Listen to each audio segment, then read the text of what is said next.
বিরোধী দলনেতাই যদি রাজ্যপালের কাছে পৌঁছাতে না পারেন তবে রাজ্যের সাংবিধানিক প্রধানের প্রয়োজন কি? প্রশ্ন তুলেছেন বিজেপি মুখপাত্র শ্রমিক Bhattacharya.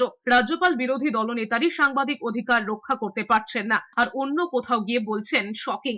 In one word, I would say shocking. এতে বিজেপির কোনো ইন্টারেস্ট নেই। রাজ্যের সাংবিধানিক পরিকাঠামো ভেঙে পড়েছে, সেই কথাই স্বরাষ্ট্রমন্ত্রীকে জানান রাজ্যপাল। বিজেপি সেটাই চায়। বিরোধী দলনেতা যদি রাজ্যপালের কাছে না পৌঁছতে পারে, বিরোধী দলনেতা যদি সাংবিধানিক প্রধানের কাছে পৌঁছতে না পারেন, তাহলে প্রশ্ন হচ্ছে সাংবিধানিক প্রধান এখানে বসে কি করছে? ওনার দায়িত্ব কি?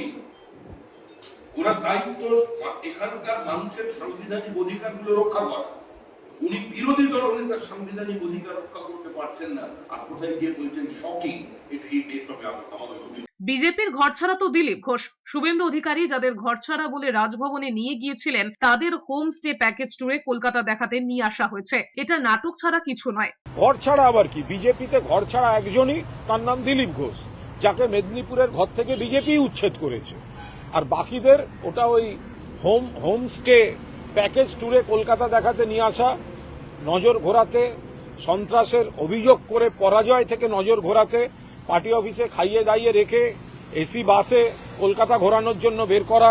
এমনই বক্তব্য কুণাল ঘোষের। যে রাজ্যপাল বুকে বিজেপির সিম্বল লাগিয়ে ঘুরে বেড়ান, তিনি কিভাবে সাংবিধানিক প্রধান হতে পারেন? উনি ভারতীয় জনতা পার্টির ব্যাজ বুকে নিয়ে ঘোরেন, তো ফলে ওনার পার্টির নাটক ফেল করছে, ফ্লপ করছে।